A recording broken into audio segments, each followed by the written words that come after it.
నీలిమ కథలు.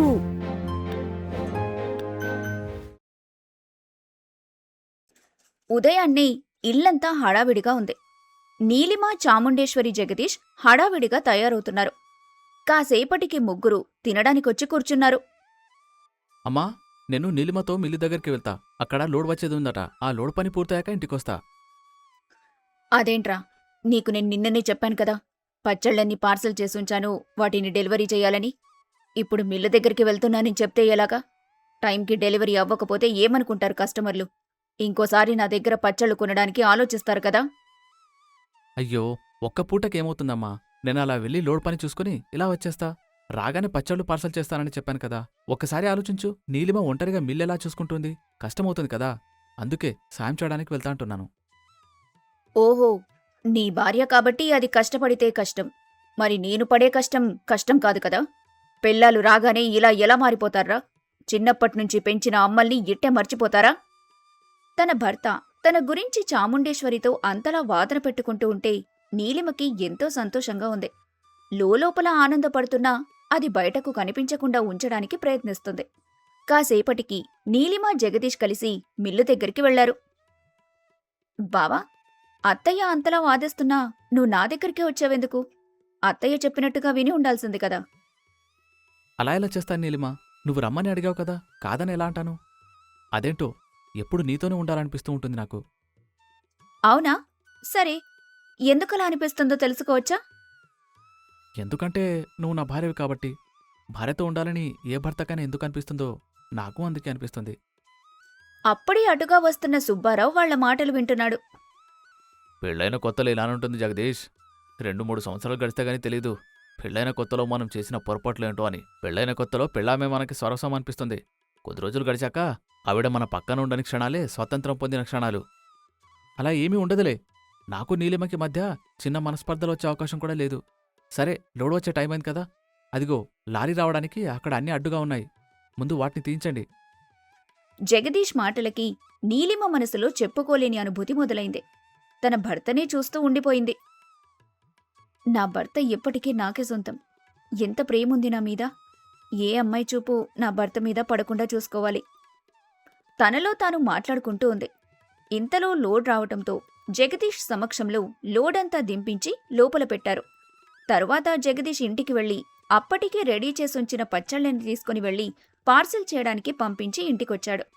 ఇంతలో మాటలు వినపడుతున్నాయి. ఏంటి, అప్పుడే నీలిమ ఇంటికొచ్చేసిందా? సంతోషంగా ఇంట్లోకి వెళ్లిన జగదీష్ ఎదురుగా ఉన్న మనిషిని చూసి కంగుతిన్నాడు. బెల్లం కొట్టిన రాయిలా నిల్చొని చూస్తున్నాడు. ఏవండి, ఎలా ఉన్నారండి? ఎన్నాళ్లైందో మిమ్మల్ని చూసి. నేను లేకుండా ఇన్ని రోజులు ఎలా ఉండగలిగారు మీరు? నాకైతే ఒక్కో రోజు ఒక్కో యుగంలా గడిచింది. అందుకే చావో రేవో మీ దగ్గరే తేల్చుకుందామని ఇదిగో ఇలా వచ్చేశాను. ఏంటండి, ఏమీ మాట్లాడట్లేదు? ఏదైనా మాట్లాడండి. మంజు, మీ కుటుంబానికి మా కుటుంబానికి ఏ సంబంధం లేదని మాట్లాడుకున్నాం కదా. మళ్ళీ ఇప్పుడు నువ్వొచ్చి ఇలా చేయడమేం బాగోలేదు. కొత్తగా నేనెవరు? నీలిమ వాళ్ళింటికొచ్చి ఇంతలా ఇలా మాట్లాడుతున్నాననుకుంటున్నారు కదా. జగదీష్ మొదటగా పెళ్లి చేసుకుంది నన్నే. ఇప్పుడు వీళ్ళు ఇంతలా సంపాదిస్తున్నారని తెలిసిన తర్వాత కూడా వీళ్ళని దోచుకోకుండా ఎలా ఉంటాను చెప్పండి. అందుకే వచ్చాను. అవును, మీరు మన ఛానల్ని సబ్స్క్రైబ్ చేసుకోకుండానే చూస్తున్నారు కదా. ఎందుకండి అలా చేస్తారు? నాకేం డబ్బులు ఇవ్వాల్సిన అవసరం లేదు. సబ్స్క్రైబ్ చేసుకుని ఇప్పుడు నేను వీళ్ళని ఆడించే ఆట చూడండి. సబ్స్క్రైబ్ చేశారు కదా? సబ్స్క్రైబ్ చేశారు కదా? డన్. మళ్ళీ కథలోకి వెళ్దాం. ఏంటత్తయ్య అలా మాట్లాడతారు? ఈయనతో నాకు పెళ్ళయింది. ఏదో మాట అనుకుని పుట్టింటికి వెళ్ళిపోతే ఈయన్ని వదిలేసి వెళ్ళిపోయినట్టేనా? నేను ఈయన్ని ఎప్పటికీ వదలను. మీరు పెద్దవాళ్ళు.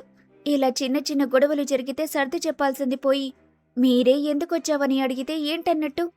ఇది నా అత్తారిల్లు, అందుకే ఇక్కడే ఉండడానికొచ్చాను. అది కాదమ్మా, నేను చెప్పేదొకసారి విను. మీరు చెప్పడానికి నేను వినటానికి ఏమీ లేదత్తయ్యా. ఈయన నా భర్త, మీరు నా అత్తగారు. నేను ఇంటికి కోడల్ని. ఇక్కడే ఉండబోతున్నాను. మంజు, నువ్వు చెప్పా పెట్టకుండా వెళ్ళిపోయావు కదా.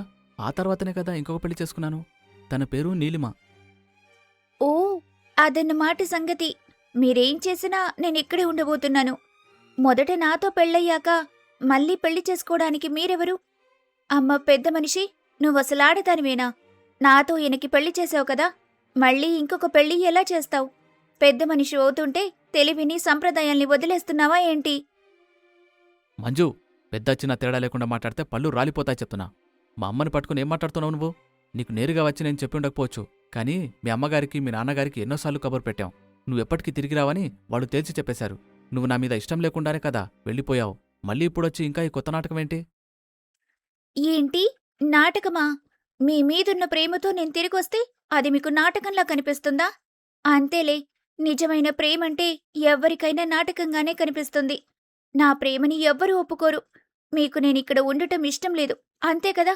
సరే, నేను వెళ్ళిపోతాను. ఏ నుయ్యో గొయ్యో చూసుకుంటాను. నా చావుకి కారణం మీరేనని రాసిపెట్టి మరీ చచ్చిపోతాను. అది తప్ప నాకింకొక మార్గం లేదు. నేను వెళ్ళిపోతాను అంటూ మంజు వెళ్ళిపోతుంటే చాముండేశ్వరి గుండెల్లో రాయిపడ్డట్టనిపించింది. ఇది అన్నంత పని చేస్తే కొంప కొల్లేరవుతుంది. దీన్ని ఎలాగైనా ఆపి తీరాలి. ఇదిగో అమ్మాయి, కాస్తాగు. ఆవేశంలో నిర్ణయాలు తీసుకోవడం అంత మంచిది కాదు. కాసేపు నిదానించు. నేనన్ని విషయాలు నీతో వివరంగా మాట్లాడతాను అని వెళ్ళి చాముండేశ్వరి నీళ్లు తీసుకొచ్చి మంజుకి ఇస్తుండగా అదే సమయానికి నీలిమ ఇంటికొచ్చింది. నమస్కారమండి. నమస్కారం. నీలిమ అంటే నువ్వేనా? అవును, నేను మీకు తెలుసా? చాముండేశ్వరి నీలిమ చేతిని పట్టుకుని లాక్కొని వెళ్ళింది. నీలిమ, నువ్వు పెళ్ళయ్యొచ్చినప్పట్నుంచి మీ అమ్మగారింటికి వెళ్ళలేదు కదా? అలా సరదాగా వారం 10 రోజులు మీ అమ్మగారింటికి వెళ్ళొస్తావా? ఏంటత్తయ్య, సడన్గా ఇలా మాట్లాడుతున్నారు? ఏమైంది మీకు? మిల్లు దగ్గర అంత పని పెట్టుకొని ఇప్పుడు అమ్మ దగ్గరికి వెళ్ళడమేంటి? ఒక పని చేస్తాను. మిల్లు దగ్గర పని కూడా ఉంది కాబట్టి అమ్మని ఇక్కడికి రమ్మని చెబుదాం. అమ్మమ్మ, అంత పని మాత్రం చెయ్యకే తల్లి. మిల్లుదేముంది, వచ్చాక చూసుకోవచ్చు. మీ అమ్మగారింటికి నువ్వు వెళ్లడమే ముఖ్యం. మీరెందుకిలా మాట్లాడుతున్నారో నాకర్థం కావటం లేదత్తయ్య. ఇంతకీ మన ఇంటికొచ్చిన ఆవిడెవరు? మన బంధువులమ్మాయా? ఆవిడకి నేనెలా తెలుసు? ఆవిడ నాతో మాట్లాడుతుంటే మీరెందుకిలా లాక్కొచ్చి అమ్మగారింటికి వెళ్ళమనంటున్నారు? ఇంతకీ బావెక్కడున్నాడు? నాతో మీరేదో దాచడానికి ప్రయత్నిస్తున్నారని నాకనిపిస్తుందత్తయ్యా. అయ్యయ్యో, మన మధ్య దాచడానికి ఏముంటుందిలేమ్మా. ఏం లేదు. నువ్వు పెళ్ళైన దగ్గర్నుంచి వెళ్ళలేదు కదా మీ అమ్మగారింటికి. అందుకే వెళ్తావేమోనని అడుగుతున్నాను. దీంట్లో దాచేదేముంది చెప్పు? సరే, ఏమోలే కాని ఇంతకీ ఆవిడెవరో చెప్పలేదు.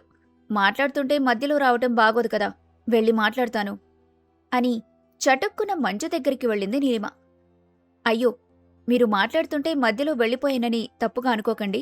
మా అత్తయ్య అంతే, కాస్త కంగారు మనిషి. మీరేమనుకోకుండా ఇందాక ఏం మాట్లాడుతున్నారో మళ్ళీ చెప్తారా? నన్ను కంగారు మనిషి అనడం కాదే, అదెవరో తెలిస్తే నీకు మొదలవుతుంది అసలైన కంగారు అని గుసగుసగా వేరే గదిలోంచి ఇది గమనిస్తూ అనుకుంటుంది చాముండేశ్వరి. నాకు ఆశ్చర్యంగా ఉంది. మిమ్మల్ని నేనెక్కడ చూసినట్టు గుర్తురావటం లేదు. మీరు మాత్రం నా పేరు చెప్తున్నారు. నేను మీకెలా తెలుసు? మనం ఇంతకుముందు ఎక్కడైనా కలిసామా? అది చెప్తాన్లే కాని నీ మిల్లు వ్యాపారం ఎలా నడుస్తుంది? ఈ మధ్య పార్ట్నర్ కూడా అయ్యావు కదా? అమ్మ బాబోయ్, నా గురించి ఇన్ని తెలుసా మీకు? మిల్లు బాగానే నడుస్తుంది. నా భర్త నేను కలిసి మిల్లు గురించి అందరికీ తెలిసేలా చేసి బానే కష్టపడుతున్నాం. దానికి తగ్గట్టు వ్యాపారం కూడా సాగుతుందనుకోండి. అన్నట్టు అత్తయ్య వ్యాపారం కూడా ఎంత బాగా నడుస్తుందో తెలుసా? మీరత్తయ్య వంటల రుచి ఒక్కసారి చూడాలి. జీవితంలో మర్చిపోలేరు తెలుసా? ఉండండి, మా అత్తయ్య చేతి పచ్చడి రుచి చూపిస్తాను మీకు. ఏంటి లొడలొడ మాట్లాడేస్తున్నావు? పైగా మా అత్తయ్య నా భర్త అంటున్నావు. నేనెవరో నీకు తెలుసా? నేను ఈ ఇంటి కోడల్ని. నీకంటే ముందే ఈ ఇంట్లో కోడలిగా అడుగుపెట్టాను. మా మధ్య చిన్న చిన్న మనస్పర్ధలొచ్చి మా పుట్టింటికి నేను వెళ్ళొచ్చేలోపు నువ్వొచ్చి ఇంట్లో దూరితే ఆయనకు భార్యవి, ఈవిడగారికి కోడలివైపోతావా? నేను నిన్నేమనాలనుకోవడం లేదు కాబట్టి మర్యాదగా చెబుతున్నాను. నువ్వు గుట్టు చప్పుడు కాకుండా మీ ఇంటికి వెళ్ళిపోతే మంచిది. లేదంటే అనవసరంగా నలుగురిలో నవ్వుల పాలైపోతావు, జాగ్రత్త. మంజు మాటలకి నీలిమకి ఏమీ అర్థం కాదు. స్తంభంలా నిల్చుండిపోతుంది. కళ్ల నుంచి కన్నీళ్లు మాత్రం ఆగటం లేదు. మంజు మాటలకి నీలిమ బాధపడటం చూసి జగదీష్ నీలిమని ఓదార్చడానికి అక్కడికొచ్చాడు. దగ్గరికి రావద్దు. ఇన్ని రోజులు ఇది నా కుటుంబం అనుకున్నాను. కాని ఎంత మోసం చేస్తారని ఎప్పుడూ అనుకోలేదు. ఆవిడ మీ మొదటి భార్య అంటే మరి నేనేంటి? ఛీ, తలుచుకోవడానికి కూడా దారుణంగా ఉంది. ఇంత మోసాన్ని నేను తట్టుకోలేకపోతున్నాను. నీలిమా, నీకంతా అర్థమయ్యేలా చెప్తా. నువ్వనుకున్నట్టు ఇక్కడ మోసమేమీ జరగలేదు. అర్థమయ్యేలా చెప్తారా? ఏమర్థమయ్యేలా చెప్తారు? ఆవిడ నా మొదటి భార్య. ఆవిడ రావటం లేదని నిన్ను పెళ్లి చేసుకున్నాను. ఇప్పుడు ఆవిడొచ్చింది కదా, నువ్వెళ్ళిపో అని చెప్తారా? కళ్ల ముందు నిజం కనిపిస్తుంటే మీరు చెప్పడానికి, నేను వినడానికి ఇంకా ఏం మిగిలుందని? సరిగ్గా చెప్పావు నీలిమా. వీళ్ళు నీ విషయంలో చేసింది అక్షరాల మోసమే. ఇప్పటికైనా నీకు తెలిసింది కదా, ఇంకా ఈ మోసగాళ్ల మధ్యలో ఉండటం అంత మంచిది కాదు. నువ్వు మీ పుట్టింటికి వెళ్లటమే మంచిది. నువ్వనుకున్న నిర్ణయానికే కట్టుబడి ఉండు. త్వరగా వెళ్ళిపో. ఏంటి మంజు, చూస్తూ ఊరుకుంటుంటే అతిగా మాట్లాడుతున్నావు? నీకు మాకు ఎటువంటి సంబంధం లేదని తేల్చుకున్న తర్వాత కూడా నువ్విలా వచ్చి ఇంట్లో గొడవ పెట్టడం సరైన పద్ధతి కాదు. నలుగురిలో మా పరువు తీయడానికొచ్చావా? నలుగురిలో పోయిన పరువు నాది. నాకు తగిన న్యాయం చెయ్యాల్సింది పోయి మీ పరువు పోయిందని మాట్లాడుతున్నారేంటి? నువ్వు ఈ కుటుంబం వద్దనుకొని పోయిన తర్వాత ఈ కుటుంబానికి నీకు ఏ సంబంధం లేదు కదా. పెళ్లి చేసినప్పుడు అందరి సమక్షంలో చేశారు కదా.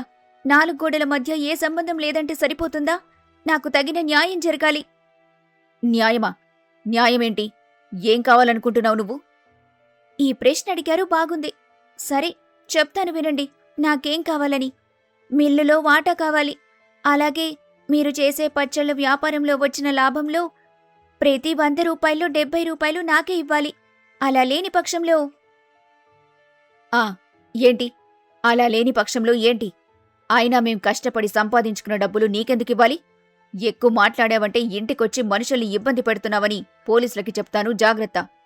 ఏంటమ్మా, పోలీసులకి చెప్తావా? సరే పదా, ఇద్దరం కలిసి వెళ్దాం. నువ్వేం చెప్తావా అని నేను కూడా చూస్తాను. పోలీస్ దగ్గరికి వెళ్ళి, పోలీస్ గారు, నేను మా అబ్బాయికి ఈ అమ్మాయితో మొదటి పెళ్లి చేశాను. వాడు వట్టి తెలివిలేనివాడని తెలిసి ఈ అమ్మాయి వాణ్ణి వదిలేసి వెళ్ళింది. ఆ అమ్మాయి వెళ్ళిపోగానే విడాకులివ్వకుండానే, మొదటి భార్యకి చెప్పకుండానే దొంగతనంగా ఇంకొక పెళ్లి చేశాను. ఇప్పుడు మొదటి భార్య వచ్చింది, తనకి శిక్ష వేయండి అని చెప్తారా? ఇలా చెప్తే పోలీస్ నాకు శిక్ష వేయటం కాదు, మిమ్మల్ని వేస్తారు బొక్కలు. విడాకులు తీసుకోకుండా రెండో పెళ్లి చేయటం నేరమని మీకు తెలీదా? ఇప్పుడు చెప్పండి, వెళ్దామా పోలీస్ స్టేషన్కి? లేదంటే నేనడిగినట్టు మీ పచ్చళ్ళ వ్యాపారంలో, అలాగే మిల్లు వ్యాపారంలో వాటాలిస్తారా? అత్తయ్య, ఇక్కడసలేం జరుగుతుందో నాకు అర్థం కావటం లేదు. ఏంటిదంతా? అమ్మా, రెండో పెళ్ళామా, దీన్ని భరణమంటారమ్మా. కష్టపడి ఎదగలేని ఆడవాళ్లు ఈ దాన్ని ఎంచుకుంటారులే. ఇది నీకు తెలిసే అవకాశమే లేదు. ఎందుకంటే మిల్లుని నడిపించే నీకు ఈ భరణాలు, ఆభరణాలు అవసరం లేదనుకుంటా. నాకు అవసరం కాబట్టి నువ్వు కష్టపడు. డబ్బులు నా చేతిలో పెట్టు. గుట్టు చప్పుడు కాకుండా బ్రతికేద్దాం. అనవసరంగా ఈ విషయం నలుగురికి తెలియచేయటం ఎందుకు చెప్పు? మంజు, ఏమంటున్నావు? మేం కష్టపడి డబ్బులు నీ చేతిలో పడితే వాటితో నువ్వు జల్సాలు చేద్దామనుకుంటున్నావా? అది ఎప్పటికీ జరగదు. జరుగుతుంది అత్తయ్య, తప్పకుండా జరుగుతుంది. మీరు ఇంకోసారి జరగదన్నారంటే ఇదిగో ఇలా ఇంటి ముందుకు వెళ్ళి ఏడ్చినట్టు నటిస్తాను. అంతే. చుట్టుపక్కల వాళ్ళందరూ వచ్చి ఏమైందని అడుగుతారు. ఇలాంటి విషయాలు తెలుసుకోవడంలో జనాలకి ఆతృత ఎక్కువే కదా. నేనీ విషయం ఒక్కరికి చెప్పినా చాలు, ఊరంతా పలకడానికి అరగంట కూడా పట్టదు. అప్పుడు మీ పరువు ఏమైపోతుందో మీరే ఆలోచించుకోండి. పరువుని డబ్బుతో కొనలేరని చెప్తారు, కానీ ఇప్పుడు మీకు అవకాశం ఇస్తున్నాను. నాకు డబ్బివ్వండి, మీ పరువుని కాపాడుకోండి. త్వరగా ఏదైనా చెప్పండి, లేదంటే ఇంటి ముందుకు వెళ్ళి ఏడుపు మొదలు పెడతాను మరి. వద్దు, నువ్వడిగినట్టు సమయానికి నీకు డబ్బిస్తాం. మారు మాట్లాడకుండా ఇంట్లో నుంచి వెళ్ళిపో. అలా ఎలా వెళ్తాను? అసలెంతొస్తుంది, దాంట్లో పెట్టుబడులెంత అని లెక్కలు చూసుకోవాలి కదా. లేదంటే మీరు నన్ను మోసం చేయొచ్చు. మోసం చేసే రకాన్నే, కాని మోసపోయే రకాన్ని కాదు. అందుకే ఇక్కడే ఉండి నా లావాదేవీలన్నీ చూసుకుంటూ ఉంటాను. ఏంటి, కాదంటారా? ఇంటి ముందుకి వెళ్ళమంటారా? సరే, ఇంట్లోనే ఉండు. నీలిమ, ఏంటి నువ్వు చేస్తుంది? దీన్ని ఇంట్లో ఉంచుకుంటావా? ఏం చేయమంటారు మరి? మీరు చేసిన దానికంటే ఇది ఎక్కువేం కాదు. నా ఇంటి పరువు నాకు ముఖ్యం. దానికోసం చేయడానికైనా నేను వెనకాడను. ఇంట్లో పోయిన పరువు చాలు, బయట మనుషుల ముందు కూడా పరువు తీసుకోవాల్సిన అవసరం లేదు. ఇంట్లో ఎవ్వరూ కూడా మళ్ళీ మాట్లాడలేకపోయారు. తన పథకం పన్నిందన్న సంతోషంతో ఇల్లంతా తనదే అన్నట్టుగా తిరుగుతూ ఉంది మంజు. ఆ రోజు నుంచి తనకి కావాల్సినవి చేయించుకుంటూ ఇంట్లో వాళ్ళని పని మనుషులుగా చూడటం మొదలుపెట్టింది. మంజు వంట చేస్తున్న చాముండేశ్వరి దగ్గరికి వెళ్ళింది. అత్తయ్యా, ఏం కూర చేస్తున్నారు? చిక్కుడుకాయా? అబ్బబ్బా, రోజూ ఇలా కూరగాయల భోజనమేనా? నాకెందుకో చేపల కూర తినాలనిపిస్తుంది. వెంటనే ఆ పనిలో ఉండండి. చేపల కూరనా? నీకసలు కొంచెమైనా మానవత్వం ఉందా? మేము రెక్కలు ముక్కలు చేసుకుని సంపాదించిన ప్రతి రూపాయి నువ్వే దోచుకుంటున్నావు. పైగా ఇది కావాలి అది కావాలని అడిగితే మేమెక్కడ్నుంచి తీసుకుని రావాలి? మా ఇంట్లో మేమే బానిసల్లా బతకాల్సొస్తుంది.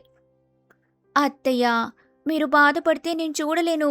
ఇదిగో, ఆ డబ్బులు తీసుకుని మార్కెట్కి వెళ్ళి చేపలు కొనుక్కురండి. దాంట్లో 20-30 రూపాయలు మిగులుతాయి. అది మీకు కూలీగా ఉంచుకోండి. నాది జాలిగుండె కదా, అప్పుడప్పుడు ఇలాంటి సహాయం చేస్తుంటానన్నమాట. త్వరగా వెళ్ళండి, లేదంటే తాజా చేపలైపోతాయి. చాముండేశ్వరి మంజు ఇచ్చిన డబ్బులు తీసుకుని తలదించుకుని చేపలు తీసుకురావటానికి మార్కెట్కి వెళ్తుంది. కాసేపటి తర్వాత చాముండేశ్వరి చేపలు తీసుకుని వెళ్తుండగా మిల్లు దగ్గరున్న సుబ్బారావు చూశాడు. ఇదేంటి చాముండేశ్వరమ్మ చేపలు తీసుకుని వెళ్తుంది? ఏదో వింతగా ఉందే. ఒకసారి నీలిమని కనుక్కుంటే పోతుంది కదా. సుబ్బారావు నీలిమ దగ్గరికి వెళ్లేసరికి నీలిమ తల పట్టుకుని బాధపడుతూ కనిపిస్తుంది. అమ్మా నీలిమా, ఏమైందమ్మా అంతలా బాధపడుతున్నావు? అబ్బే, అదేం లేదు, మామూలుగానే ఉన్నాను. లేదమ్మా, నాకేదో తేడాగా అనిపిస్తుంది. మీ అత్తగారు ఎన్నడూ లేనిది వీధిలో చేపలు తీసుకుని వెళ్లడం, నువ్వేమో ఇక్కడ బాధపడుతూ ఉండడం, ఎప్పుడూ చలాకీగా ఉంటూ ప్రశ్నలతో విసిగించే నీ భర్త కనీసం ఒక్క మాట కూడా మాట్లాడకుండా పని చూసుకుని వెళ్ళిపోతుండడం చూస్తే నాకేదో అనుమానంగా ఉంది. అబ్బే, నిజంగా లాంటిదేం లేదు. చెప్పాలన్న ఉద్దేశం లేకపోతే చెప్పకుండా ఉండమ్మా. అంతేగాని ఏమీ లేదని మాత్రం చెప్పొద్దు. నేను తీర్చగలిగే సమస్య అయితే నేను నీ తండ్రినో నీ బాబాయినో అనుకొని చెప్పు. నీలిమ ఒక్కసారిగా బావురుమంటూ ఏడుస్తూ మంజు ఇంటికి రావటం, వీళ్ళని వేధిస్తూ ఇంట్లో పనిమనుషుల్లా చూడటం, కష్టపడి సంపాదించుకున్న డబ్బులన్నీ తీసుకోవటం, ఇలా అన్ని విషయాలు పూసుకుచ్చినట్టుగా చెప్తుంది సుబ్బారావుకి. నీలిమ చెప్పిందంతా విన్న సుబ్బారావు ఏదోలా మంజు పీడ వదిలించుకోవాలని అనుకున్నాడు. నీలిమా, నువ్వేం బాధపడకు. నేను ఏదో ఒకటి చేసి మంజుని ఇంటి నుంచి పంపించేస్తాను. నువ్విలా బాధపడుతూ ఇక్కడ ఉండాల్సిన అవసరమేం లేదమ్మా. ఇంటికెళ్ళి విశ్రాంతి తీసుకో. ఇంటికి వెళ్తే విశ్రాంతి ఎక్కడుంటుంది బాబాయ్? ఆ మహారాణి గారి సేవలే సరిపోతాయి కదా. సుబ్బారావు ఏమీ మాట్లాడకుండా అక్కడ్నుంచి వెళ్ళిపోయాడు. కాసేపటికి సుబ్బారావు చకచకా వచ్చి నీలిమని లాక్కొని వెళ్తున్నాడు. బాబాయ్, బాబాయ్, ఎక్కడికి తీసుకెళ్తున్నావు? ఏమైంది? నాతో రా చెప్తా. అని నీలిమని ఇంటికి తీసుకుని వెళ్ళాడు. ఇంటికి వెళ్లేసరికి మంజు చాముండేశ్వరి చేసిన చేపల కూరతో అన్నం తింటూ ఉంటుంది. అబ్బా, సరైన టైంకొచ్చావు నీలిమా. చేపల కూరతో కడుపు నిండా అన్నం తింటున్నాను. ఇంత తిన్నాకొక కునుకేస్తే ఎంత బాగుంటుందో కదా. నా గది శుభ్రం చేసుంచు. ఇలా తినగానే అలా వెళ్ళి పడుకుంటాను. మంజు, ఇక నీ ఆట చాలు. అది చెప్పడానికి నువ్వెవరు? ఇంట్లో ఉన్నవాళ్లే నోరు మెదపకుండా కొక్కిన పేనులా పడున్నారు. నీకేంటి మధ్యలో? నువ్వు ఏ ధైర్యంతో ఇంతలా ఎగిరిపడుతున్నావో ఆ ధైర్యాన్ని తీసేయడానికి వచ్చినవాణ్ణి.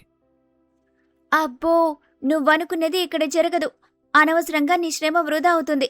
వెళ్ళి వేరే దగ్గర ఇలాంటి మాటలు మాట్లాడు, నా దగ్గర కాదు. జగదీష్తో నీ మొదటి పెళ్లి జరగడం, నువ్వు జగదీష్ అమాయకుడని తెలిసి కాపురం చేయకుండా వెళ్ళిపోవడం అంతా నాకు తెలుసు. నువ్వు మీ అమ్మగారింటికెళ్లిన రోజుల్లో తిరిగి రమ్మని వీళ్ళు ఉత్తరం రాస్తే నేను ఎప్పటికీ ఆ ఇంటికి రాను అని, ఇంటికి నాకు ఎటువంటి సంబంధం లేదు అని, జీవితంలో ఏ రకంగానూ ఆ ఇంటికి వెళ్లాలనుకోవడం లేదని నీ స్వహస్తాలతో నువ్వు రాసిన ఉత్తరం మర్చిపోయావా? అది సరిపోతుందనుకుంటా నీకు ఇంటికి సంబంధం లేదని చెప్పడానికి?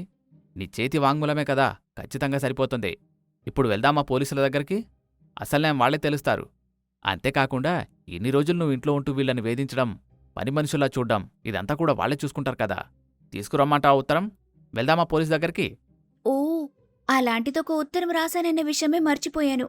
ఇప్పుడది చూపిస్తే మొదటికే మోసం రావచ్చు. ఏదోలా మెల్లగా ఇక్కడ్నుంచి జారుకుంటే మంచిది.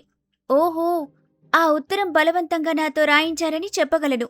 ఎవరితో చెప్తే మీరు వింటారో వాళ్లతోనే చెప్పొస్తాను అని మెల్లగా ఇంట్లో నుంచి వెళ్లడానికి సిద్ధమైంది మంజు.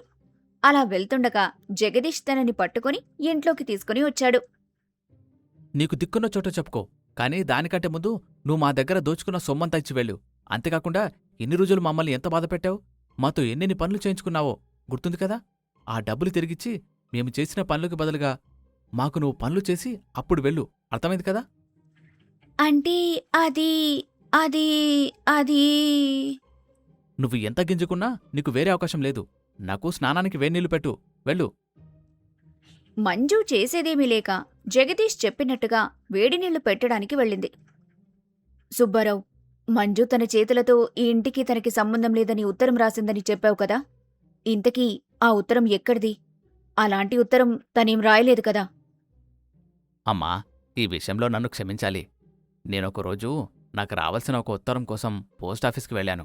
నాకు కావాల్సిన ఉత్తరంతో పాటు మీ ఉత్తరం కూడా నాకు అక్కడ కనిపించింది. అప్పటికే మీ ఇంట్లో జరుగుతున్న పరిస్థితులు నాకు తెలుసు. ఆ ఉత్తరంలో మీకు బాధ కలిగించే విషయమేదైనా ఉంటుందేమో అన్న అనుమానంతో తెరిచి చూశాను. అనుకున్నదే నిజమైంది. మంజు తానెప్పటికీ ఇంటికి రానని, మీతో తనకి సంబంధమేం లేదనే సారాంశంతో ఆ ఉత్తరం రాసింది. ఆ ఉత్తరం మీకు చేరకుండానే నేను నా దగ్గర దాచిపెట్టాను. ఇందాక నీలిమ ఎంతో బాధగా మీ ఇంట్లో జరుగుతున్న విషయాలని చెప్తుంటే నాకు ఆ ఉత్తరం గుర్తుకొచ్చి వెళ్ళి మరొకసారి చదివొచ్చా. ఆ ఉత్తరం నిజంగా మంజు రాసింది కాబట్టి తాను నేను ఆ విషయం చెప్పగానే నోరు మెదపలేకపోయింది. మేకపోతు గాంభీర్యాన్ని చూపించాలని ప్రయత్నించినా జగదీష్ ఆ కొమ్ముల్ని విరిచేశాడు. సుబ్బారావు, నిజంగా నీకు ఏ విధంగా కృతజ్ఞత తెలియజేయాలో కూడా అర్థం కావటం లేదయ్యా. అమ్మా, మీరు మీ కుటుంబమే లేకపోయుంటే నేను రోడ్డున పడి ఉండేవాణ్ణి. మీరు చేసిన సహాయం ముందు నేను చేసింది ఎంత చెప్పండి? అయినా నేను నా శక్తికి మించి చేసింది కూడా ఏమీ లేదు కదా. నేను చేయగలిగింది చేశానంతే. ఇక నుంచి ఏ ఇబ్బంది లేకుండా ప్రశాంతంగా ఉండండి, అంతే చాలు. ఏంటి, ప్రశాంతంగా ఉంటారా? సుబ్బారావు, నాకు డబ్బులు రాకుండా చేసిన నిన్ను ఎప్పటికీ వదిలిపెట్టను. అలాగే ఈ కుటుంబం నా కాళ్ల మీద పడి మరీ నేనడిగింది నాకిచ్చేలా చేసుకోకపోతే నా పేరు మంజునే కాదు. నేను వేసిన పథకంలో నేను రాసిన ఉత్తరాన్ని మర్చిపోయాను. ఈసారి ఇలా కాదు, ఇంకా ఖచ్చితమైన పథకంతో తిరిగొస్తాను. నా కళ్ల ముందు ఎంతలా ఎదిగిపోతున్న వీళ్ళని ఎలాగైనా సరే బంగారు గుడ్డు పెట్టే బాతులా మార్చుకొని తీరాలి. దానికోసం ఎన్నిసార్లైనా నేను ప్రయత్నం చేస్తూనే ఉంటాను. తరువాత మంజు వాళ్ల దగ్గర దోచుకున్న డబ్బులన్నింటినీ తిరిగి తీసుకుని ఇంటి నుంచి తరిమేశారు అత్తాకోడళ్ళు. అప్పటినుంచి వాళ్లు ఏ మనస్పర్ధలు లేకుండా మళ్లీ వాళ్ల వ్యాపారాలని అభివృద్ధి చేసుకునే మార్గంలో ముందుకు వెళ్తున్నారు.